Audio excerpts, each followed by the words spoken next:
Ma tahan täna hommikul rääkida sellisel teemal Jumal, keda võib usaldada. Jumal, keda võib usaldada.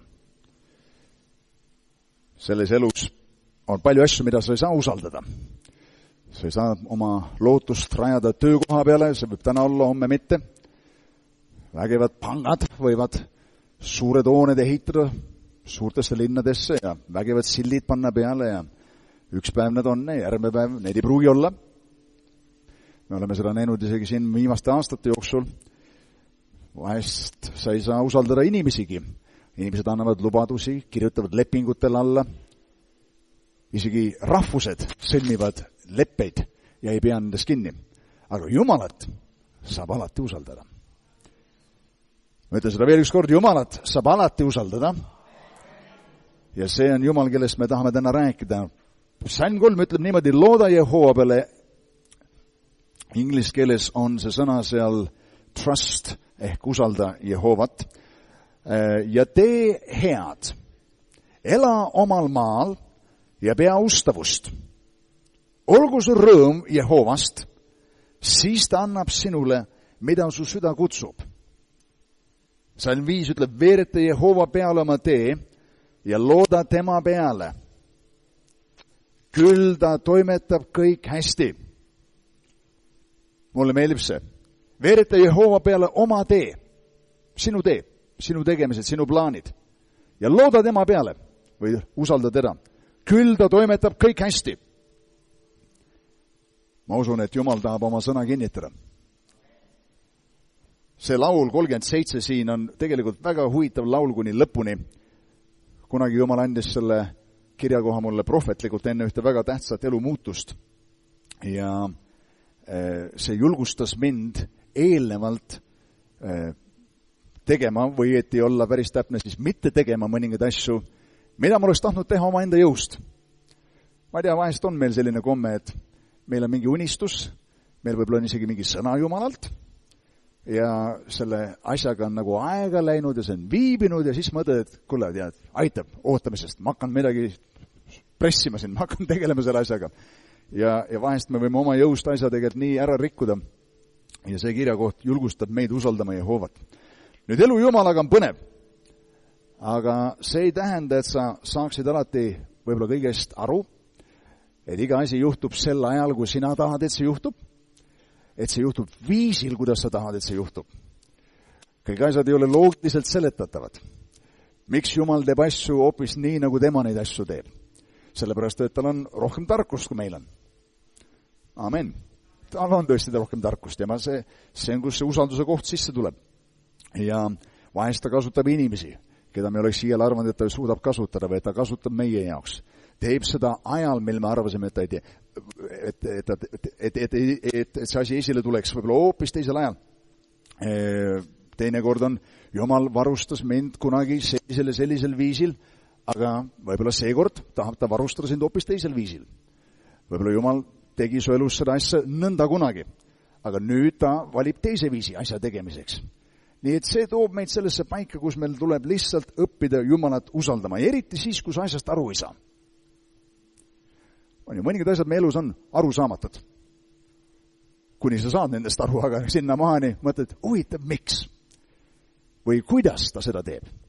Ja see on koht, kus meil tuleb lihtsalt panna oma lootus ja usk ja usaldus Jumala peale. Ma mõtlesin kunagi sellisel teemal ja ma lausa kõnelesin sellest aastad tagasi nagu lootus, usk ja usaldus. Need kõik väga väelised jõud meis. Lootus.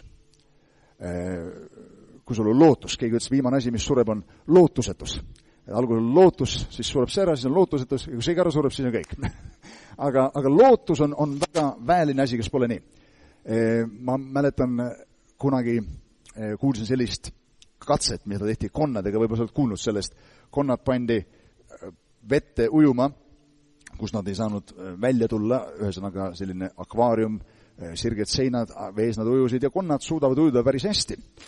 Mul on ka maal väikene tiik ja kui ma tiigile lähedale lähen, siis tavaliselt kõige esimene asi, mis juhtub, on konnad hüppavad kohe tiiki, põgenevad seal ja siis ujuvad kohe tiiruga tagasi sinna kalda juurde ja ootavad esimest võimalust, et tagasi ronida. sest konnad ei ole nagu kalad, kes võiksid igavesti vee all olla või ujuda. Ja nad panid konnad ujuma ja need konnad suutsid ujuda selles olukorras, veetemperatuur ja kõik olid tavapärane nendele, nagu nad on harjunud, suutsid ujuda kuskil 3,5 tundi ja siis konnad lõpuks lihtsalt uppusid. Lihtsalt väsisid, ei suutnud enam vastu pidada ja vajusid põhja.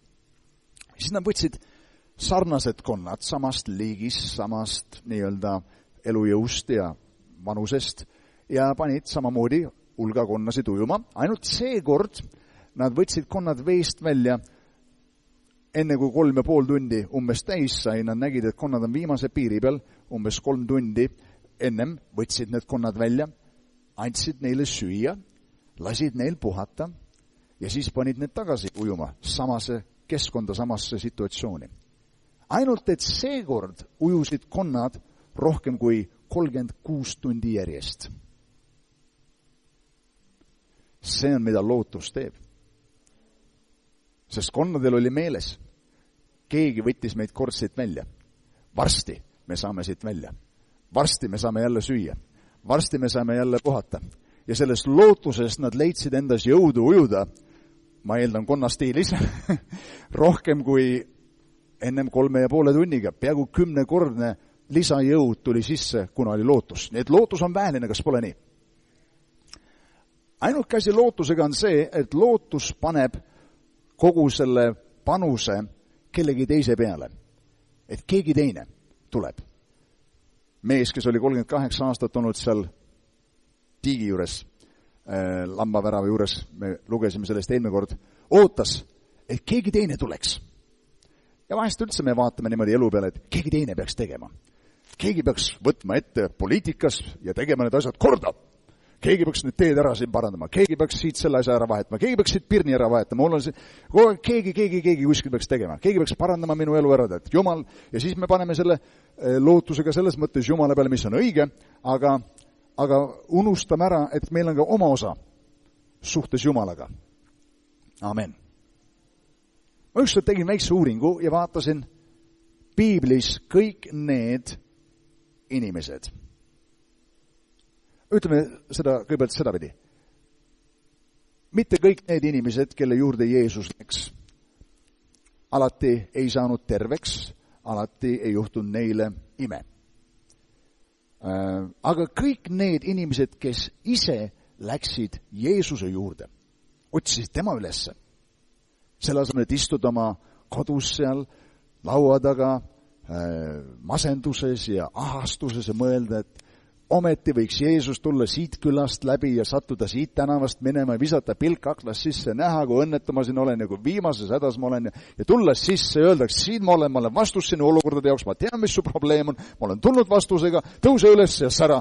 Ja selle asemel tihti just nimelt ime sündis nendele, kes kargasid püsti sealt laua taga, ütles, aitab, ma lähen otsin Jeesus ülesse, kus ta on, kus ta tegutseb, kus ta jutlustab, püüan tema tähelepanu saada ja kõik need inimesed, kes seda tegid, said ühe ime tema käest, said terveks, said mis iganes nad ootasid Jumala käest. Nii et lootus ühel viisil on selline passiivne. Ta ootab, et keegi teine teeks. Ma loodan, et tema alustab, tema tuleb palub andeks kõigepealt, tema teeb ettepaneku, ma ootan, et tema seda teeks. See võib olla, et sa ootad terve elu või rohkemgi ja midagi ei juhtu. Aga usk paneb sind tegutsema. Sa tead, et sul on usku, kui sa hakkad tegutsema. Kas sa usud 10 maksmisse? Me rääksime siin 10. Absoluutselt. Kas sa maksad 10? Ma võtan hoogu. Millest siis iganes usud, ainukene kirjakoht, mida sa usud, on millel sa oled sõnakuulelik. Millest sa usud? See on ilme sinu tegudes. Sa ei pea kuulama, mida inimesed sulle räägivad. Vaata, mida nad teevad ja sa saad aru, mida nad usuvad. Sest tõeline usk paneb sind tegutsema. Sa viskad, tead, sa laisa maha, ütleb, aitab. Kaua ma istun siin tolmuseis ja kaua ma istun selles enesealetsuse hunnikus. Ma hakkan midagi tegema, ma hakkan muutma midagi. Ma lähen paikadesse, ma hakkan oma hirme konfronteerima, ma teen midagi, mida ma olen kogu aeg kartnud teha, ma murran ennast välja sellest olukorrast. Aitab. Usk paneb sind tegutsema. Ettevõtluses sa ei saa lihtsalt ainult loota, et keegi kunagi annab sulle elu suurima võimaluse ja kingib sulle suurima lepingu ja milles on hiiglama suur kasum sisse kirjutatud. Ei, sa pead asuma tegutsemisse. Igal elualal usk nõuab tegutsemist. Amen. Ja mõningad asjad ei juhtu sulle lihtsalt, kui sa ootad, et keegi teine tuleks ja teeks. Keegi teine ulataks sulle sinu eluvõimaluse, kuni sa asud tegutsemisse. Aga sealt edasi usaldus on veel üks kõrgem tase. Kui lootus on rajatud kellegi teise tahtele, ma loodan, et tema tahab seda teha minu jaoks. Isegi me mõtleme, et Jumal ehk tahab seda minu jaoks. Või keegi teine isik. Ja kui usk on rajatud Jumala, kui me räägime Jumalast, lootust tema tahtele, usk on rajatud tema sõnale. Ma kuulen tema sõna, ma usun sellesse, siis usaldus on rajatud Jumala iseloomule. Tahe, sõna, iseloom, ma olen teda tundma õppinud. Mul on suhe temaga. Ma tean, et Jumal teeb selle asja ära. Lootus ootab, usk tegutseb, aga usaldus saab kogemuse.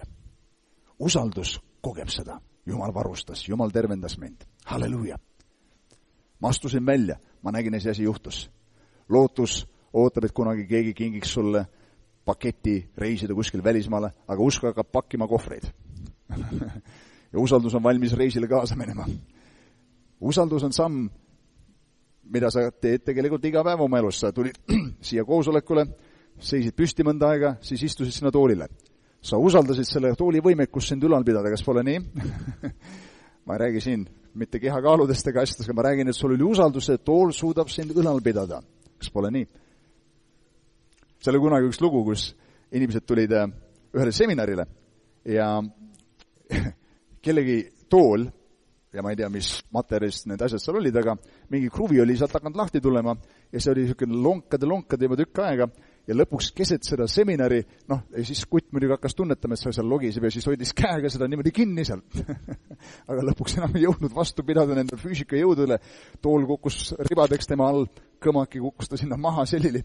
Ja muidugi, see oli niisugune olukord algselt võib-olla piinlik, aga pärast siis, sai palju nalja ja siis tuli paus, kõik läksid kohvipausile ja tagasi tulles kõik kontrollist oma toole. Aga ennem nad usaldasid. See, mis usaldus on. Halleluuja. Aga usaldus räägib suhetest ja kellegi tundmisest. Ja mina usun, et mida rohkem sa Jumalat tundma õpid, seda rohkem sa õpid teda usaldama. Jeesus ütles, mina olen tee, tõde ja elu. Üks asi on, et leida tõde ja nii-öelda seda respekteerida. Teine asi on tõde järgida. Aga kolmas asi veel on anda oma elu tõele ja teha see osaks oma elust. Sa tead, et sa võid Jumalat usaldada, kuna sa tead, et ta armastab sind. Nüüd, üks asi, mis ma olen elus näinud, on see, et Jumal vastab meie palvetele, aga ta ei tee seda alati nii, nagu meie ootame. Jumal kutsub sind oma töösse, aga asjad ei juhtu nii, nagu sa arvad tihti, ajal, mil sa arvad. Ma mäletan, kui esimesel õhtul, kui ma tulin kirikusse ja kogesin Jumala kutset teenistusse. Ja siis, ma arvan, umbes pool aastat hiljem, ma läksin sellise mehe koosolekule nagu Robert Lairdon, kes käis Eestis Tallinnas siin, ja selle mehe koosolekul ma selgelt kogesin, et Jumal kutsub mind pastoriks. Ja mõni aeg veel hiljem seda Sakala keskuses üks õde seal tuli mu juurde ja andis mulle profeteeringu, et ma saan olema Karjane koguduses. Nüüd midagi sellist ei olnud juhtunud selleks ajaks, kõik, mis mul oli soov. Aga kui selle Robert Lairdoni koosolek oli ära olnud, siis järgmine päev, pärast seda, kui Jumal oli midagi mu südamesse pannud, ma arvasin kohe, et see juhtub homme.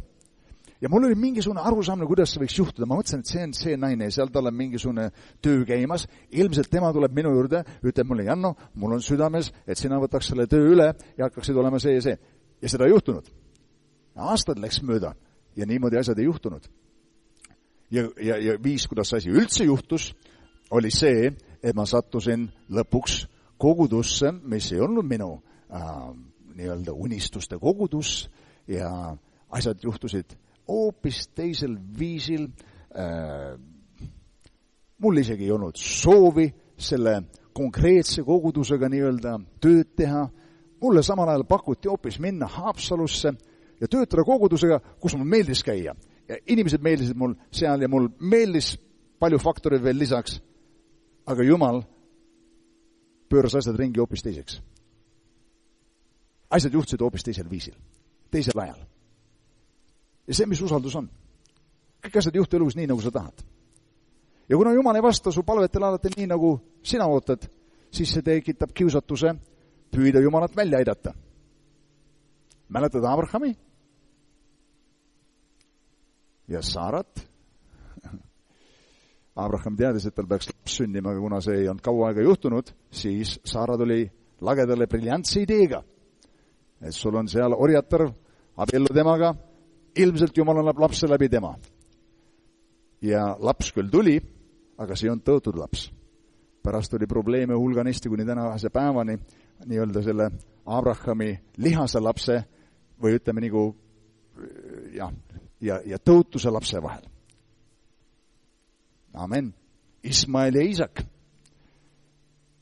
Nii et usaldus Jumala vastu on midagi, mis tasub ära, mis tasub ootamist. Ma mõtlen näiteks Moosese peale. Mooses teadis, et oli kutsutud teenistusse, aga ta ei teadnud, kuidas Jumal seda teeb. Ühel päeval ta läks välja, mõtles, et inimesed, kelle on kutsutud teenima, tunnevad ära, et tal on see kutse.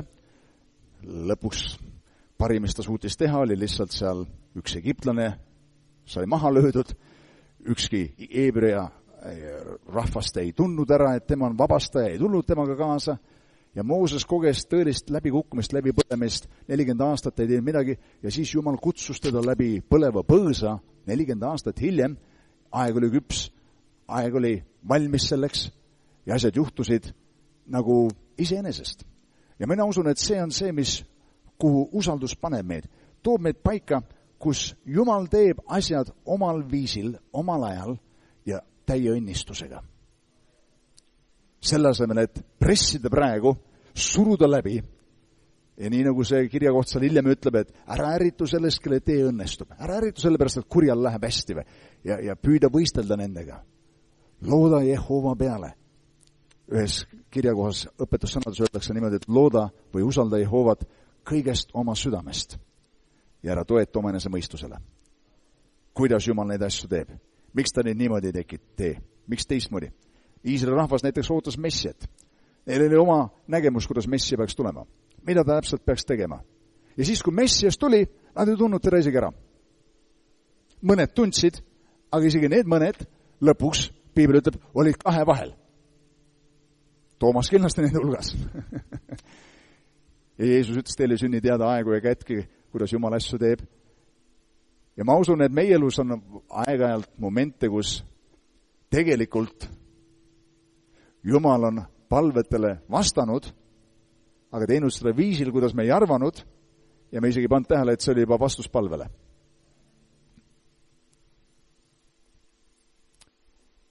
Sest me paneme Jumala teatud raamidesse. Usume, et kui Jumal teeb seda, siis ta teeb seda teatud viisil, ja kui see tuleb mingil teisel viisil, siis ei saa olla Jumalast.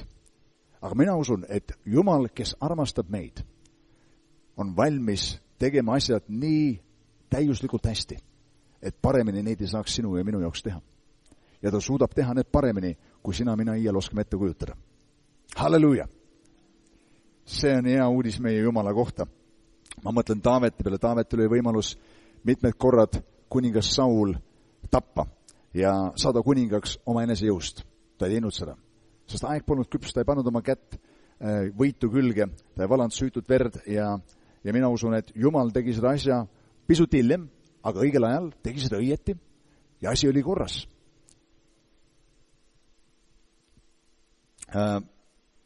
Süüria väepealik Naaman, kui sa mäletad teda, tal oli pealetõbi. Ta tuli Iisraeli, kuna ta kuulis, et seal on prohvet, kes palvetab ja see oli Elisa. Ja muidugi väepealik, see on kõva tegija Süürias, eks ole. Ja ta tegelikult läkski hoopis Iisraeli kuninga juurde kõigepealt. Ütles, et kuule, ma vajan terveks saamist. Iisraeli kuninga ütles, et sorry, ma ei praktiseeri meditsiini. Aga ütles, et meil on siin üks prohvet, kes asju teeb ja asjad sünnivad. Ja siis Naaman läks sinna prohveti juurde ja muidugi prohvet saatis oma sulase, ütles, et mine kasta ennast 7 korda Jordani vette. Ja Naaman vihastus. Ütles, mis asja?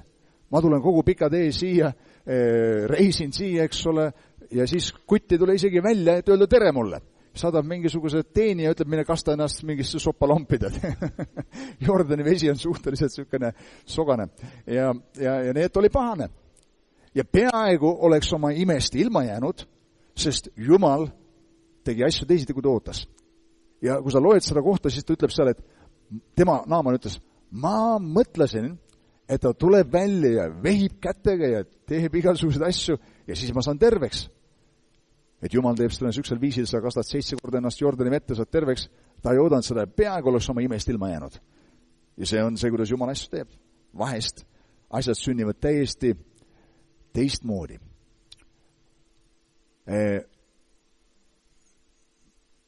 Ma mäletan, kui ma olin suhteliselt noor kristlane ja Eestimaal tegutses üks selline liikumine, ja siiamaani on muidugi, aga tol ajal see oli eriti võimas. Ja ma arvan, üks eesrinlikum, nagu selline uue sõnumi kandja, oli elusõna. Ja siin Pärnuski elusõna kogudus oli vägagi võimas ja väga palju rahvast voolas sinna, seal oli elu ja uus selline liikumine. Ja Tartus oli siis elusõna selline keskus ja pastor Albert Türpu, tol ajal nimega nüüd Veksler, oli selle liikumise juht ja Tartu elusõna koguduse pastor. Ja Albert oli minu silmis, tead nagu Ingel Gabriel, ühesõnaga klass oma ette. Mitte arvanud mina, aga ma arvan, enamus tolle aja siin kristlastest pidas Albertit üheks vägevamaks jumala meheks ja üheks paremaks kõnelejaks siin maal ja see töö oli nii auline, mis seal sündis, kui ma läksin sinna, ma mäletan, siin on mõned, kes on käinud Tartu elusõnas piiblikoolis, see tundus niimoodi, et vau, mida siin on kõik Jumal teinud, saaks kuskile lähedalegi sellele. Ja siis neil toimusid seal suvekonverentsid, usukonverentsid ja seal oli väga palju rahvast koos. Ma ei tea, kas on keegi siin, kes on kunagi käinud nendel vanadel aegadel seal ja seal need olid aulised sündmused, võimsad sündmused, raputasid Eestimaad. Ja mul oli sükene väike mõte ja unistus, et võib-olla ühel päeval mul õnnestuks kõneleda seal ühel nendel konverentsidel. Aga tead, mul ei olnud niimoodi väga lähedasi suhteid Albertiga, me teadsime üksteist, aga ma tundsin ennast niivõrd, mõõdupuus niivõrd madalana võrreldes sellega, kus nende töö ja kõik tegevus oli. Ja siis, ma ei tea, kuidas selline asi võiks juhtuda, aga ühel päeval kutsuti mind Orissaarde kõnelema ühes koguduses. Ja ma kõnelesin seal ja keset koosolekut äkitselt, las ma annan väikse konteksti veel, ma olin tundmas selle kõne ajal sellist head Jumala vaimu võidmist, tundsin, see on auline koosolek ja siis äkitselt keset seda kõnet ma vaatan tagant, uks läheb lahti koosolekul ja Albert Türpu astub sisse sellesse teenistusse. Otse kohe hirmu mantel tabas mind ja tuli mulle, mõtlesin, sükene Jumala mees on koosolekul, kuidas nüüd ma peaks kõnelema, et see mees ka üldse midagi siit saaks ja ma ei saa enam sind tead. Ja sükene inimlik rammestus ja kramp tuli sisse ja hirm tabas mind ülejäänud koosoleku, see vajus niimoodi ja see oli, kõnelejad teavad sellised asju, kuidas see tunne on ja siis pärast seda, kui see koosolek oli läbi, ma sain sellega kuidagi ühele poole ja mõtlesin, tead, ma ei tea, kas sa saad aru sellest, inimestel on vahest nagu mingisugune vajadus tõestada kellelegi midagi. Ma ei tea, on siin keegi, kes aru saab sellest, eks ole. selline inimene tuleb koosolekule, oi, siis ma pean kas vägeva kõne kõnelema ja ma pean vägevasti esinema ja ühesõnaga, on ju kuidagi moodi, sa räägid kellelegi oma tunnistust, aga kui sa pead kaameras rääkima, sa mõtled, et nüüd ma pean mingisuguse metsiku asja siin ette rääkima.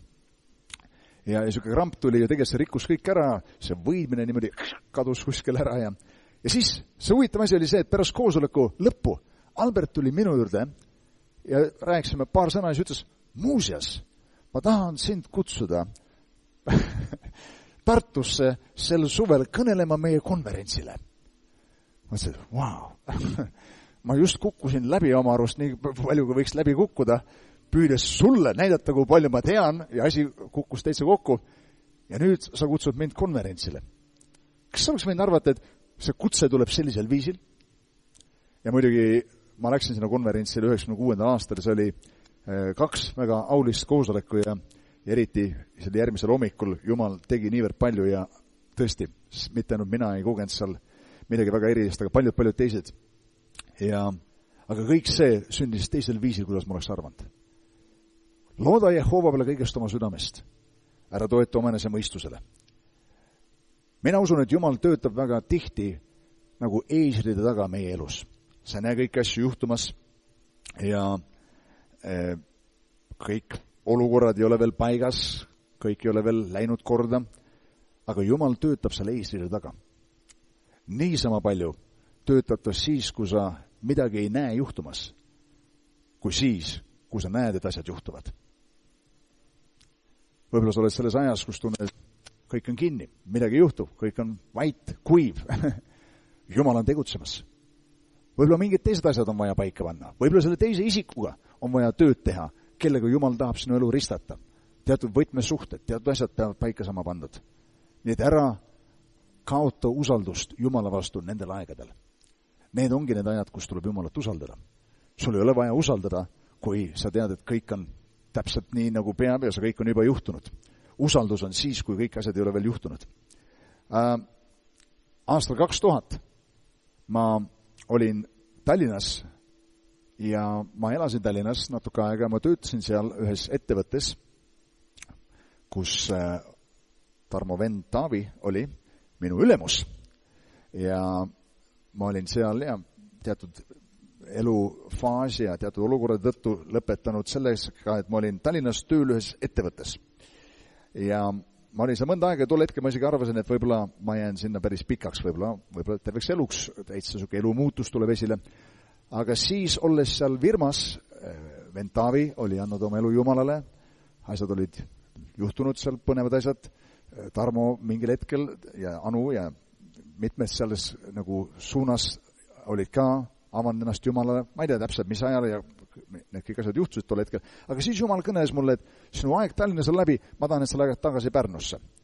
Aga Pärnus mul ei olnud kogudust, kus olla pastoriks, mul ei pooleni ole maja, seal ei olnud kööki, seal ei olnud treppi, seal ei olnud piirdeid, seal tead, rõdu on, aga käid seal niimoodi, et ja ühesõnaga väga palju asju oli puudu, seal polnud küttekeha ja nii edasi. Ja mul polnud ka mingisugust sõiduvahendit. Ja mõtlesin, huvitav, mida ma tulen siia Pärnusse tegema, mis mind ootab siin ees. Aga kõik, mida sa vajad, on instruktsioon Jumalalt. Nagu Jumal ütles prohvetel, mine sinna oja juurde, ma olen kaarnaid käskinud sind seal toita. Mine sellesse paika ja ma olen käskinud lesknais sind seal toita. Ja kui ma tulin siia Pärnusse, äkitselt täiesti üleloomulikult kogudus avas ennast mulle ja mul paluti olla pastor. Midagi, mida ma ei olnud üleüldse oodanud. Äkitselt keegi mees ilmus välja, ütles, mul pani Jumal südamesse õnnistada sind rahaga, et osta auto. Keegi teine mees ütles, Jumal rääkis mu südamesse anda sulle selline summa raha, et sa võiksid oma maja ära lõpetada. Nüüd, kui ma oleksin mitte olnud sõnakuulelik ja mõtlen, et ma tulen alles siis, kui kõik asjad on paigas. Ma ei oleks kohtunud nende inimestega. Need situatsioonid oleks juhtunud minu elus. See nõudis teatud usaldust, et astuda sammud selle asja juurde, kuni need asjad juhtusid minu jaoks. Vahest me tahame, nii nagu tead, keegi ütleb, et ahi anna sooja, siis ma panen puid alla. Vastupidi. Ma mõtlen näiteks Joosepi peale. mees, kellel oli Jumal pannud teatud unistused tema südamesse. Kes oleks võinud arvata, et Jumal kasutab tema vendade reetlikkust, et juhatada teda kokku Pootifariga, et ta satub Egiptusesse müües sattus ta kokku Pootifariga. Kes oleks arvanud, et Pootifari kaudu, kus kojas ta teenis ja oli ori seal, ta kohtus Pootifari naisega, kes esitas tema peale vale süüdistuse. Nagu ta oleks maganud selle naisega, mida ta ei teinud.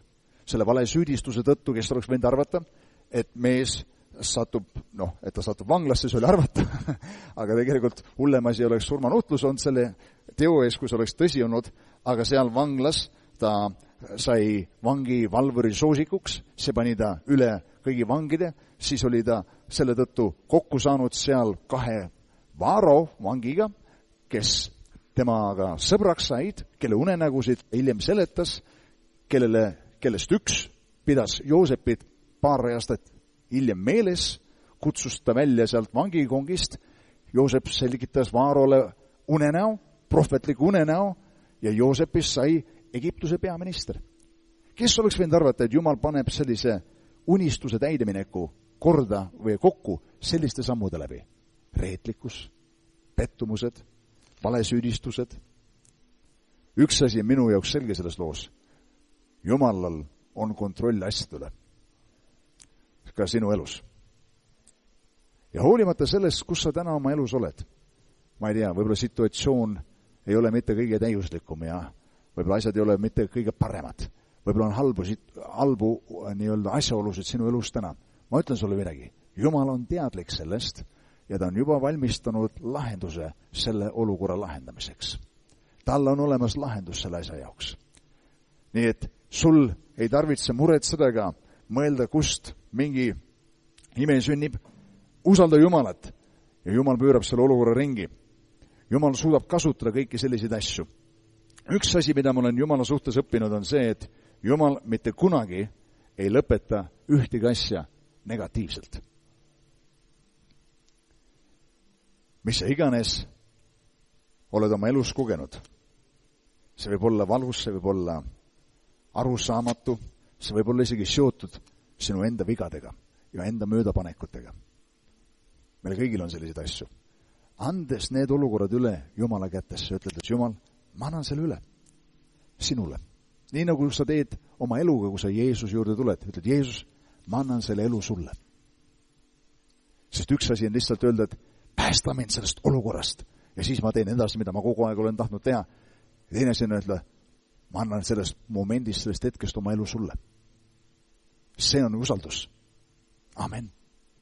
See on pühendumine.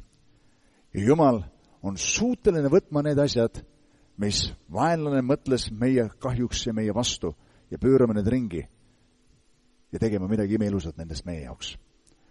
Ja Jumal ei lõpeta ühtegi asja, mis tema kätte on usaldatud negatiivselt. Ta pöörab selle ringi positiivseks. Ja Jumal mitte kunagi ei lõpeta töötamaks meie kõige kõrgemaks hüvanguks. Just nüüd Jumal on töötamas sinu kasuks, sinu hüvanguks, sinu heaks. Halleluuja! Jumal on liigutamas asju paika, millest sina praegu aru ei saa, mida sa praegu ei näe isikut, kus on teel. Isegi kui Mooses rääkis seal Jumalaga, ütles, ma ei saa hakkama selle asjaga, Jumal ütles, Aaron on juba teel siiapoole. Jumal oli juba rääkinud Aaronile, juba olid olukorrad liikumas selles suunas, juba olid paigas need situatsioonid seal oli Vaaro, kellel oli võimu ja väge ja raha ja võimekust varustada kogu Eebri rahvast ja hoida neid elus. Joosepil polnud seda, tal oli unistus, aga Jumal koordineeris kogu selle asja kokku niimoodi, et ühel hetkel oli üks ime sündinud, mis seal vanglas ei tundnud, et iial esile tuleb, seal Pootifari kojas orjana olles ei tundnud, et iial esile tuleb. See on see, kus Jumala usaldus esile tuleb. Ja see on see, mida Piibel ütleb siin. Usalda Jehovat või looda Jehova peale, nagu ütleb eestikeelne Piibel, ja tee head. Halleluuja. Ela omal maal. Pea ustavust. Nüüd ma ei ütle, et kuskile võõrale maale minna on vale või ei kuskil tööl, aga vahest inimesed kipuvad vaatama ainult loomulikkuse peale, tegema otsuseid ainult selle najal. Ja teinekord on see läbimurre või see vastus hoopis sellel maal. See võimalus, mida oleks pakutud, on hoopis siin. Ma tean inimesi, kes on kuskil firmas tööl seal, teevad mingid traktori osi, saavad seal 2000 eurot palka, lihtsalt üks ettevõtja, kes otsustas, et ta teeb nõnda, Äripäev kirjutas sellest, siin samas Eestis maakohas. Jumalal võib olla vastus hoopis sellel maal, sinu jaoks. Ela omal maal, pea ustavust. Ja olgu sul rõõm Jehoovast, siis ta annab sulle, mida su süda kutsub. Ja veereta Jehova peale oma tee ja looda tema peale, küll ta toimetab kõik hästi. Ja selle laulu viimased salmid 39-40 ütleb nõnda. Kuid õigete õnnistus tuleb Jehova käest. Tema on nende tugev kaitse kitsikuse ajal. Jehova aitab neid ja päästab nad.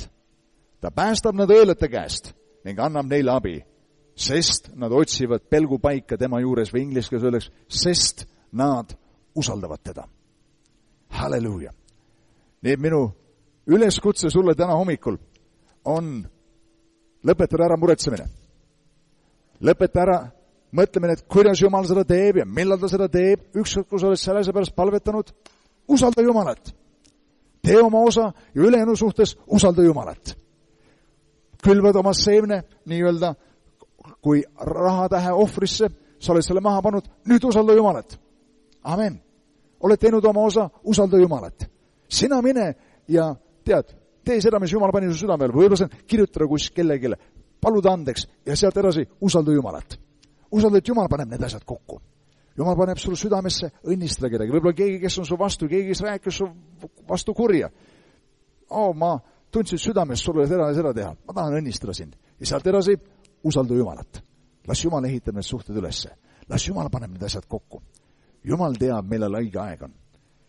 Ja usaldus Jumala peale maksab kõige suuremaid dividende, mida üldse võib saada. Halleluuja. Tema teeb seda võib-olla teisel viisil, kui sa arvasid. Teeb seda võib-olla teisel ajal, kui sa ootasid. Aga kui ta teeb seda paremini, kui sa iial oleks suutnud ise teha. Halleluuja. Nii et oled sa valmis nende asjade suhtes, mida sina täna ootad. Ja mina ootan. Lasma nii-öelda asjad vabaks, avardama oma südant, et võib-olla on asjad tulevad esile teisel viisil ja ootama Jumala käest neid asju, usaldades teda samm-sammu haaval. Halleluuja. Kiitus Jumalale. Mina usun, et meil on aeg panna oma usaldus Jumala peale nendes asjades, mida me täna veel ei näe. Kiitus Jeesusele. Tõuseme kõik koos püsti. Ma palun, meie ülistus tuleks ka veel korra tagasi siia. See, mis puudutab siin valimisi, poliitikat, puudutab meie maad. Ma ei tea, siin on igasugused kuuldusid, et umbes nii, et kui Ameerika läheb Süüriasse, siis Venemaa ründab Balti riike. Aga ma ütlen sulle, kui ühel maal nagu Eesti leidub käputäis Jumala rahvast, kes alandavad iseennast, otsivad tema palet, pöörduvad oma kurjadelt teedelt. Amen, ja palvetavad. Siis Jumal, Piibel ütleb, säästab nende maa, tervendab nende maa, hoiab neid elus nälja ajal. Ma ei usu, et me peame kartma Venemaad, me ei pea kartma ühtegi maad. Piibli prohvetlus muidugi tuleb esile, mis iganes Jumal on ette kuulutanud asjadest, aga kui Jumal midagi teeb, siis see on väga hea. Las see tulla esile, ei ole probleemi selles. Aga me ei pea kartma neid ähvardusi, mida kuri ütleb. Meie lootus on Jumala peal. Halleluuja.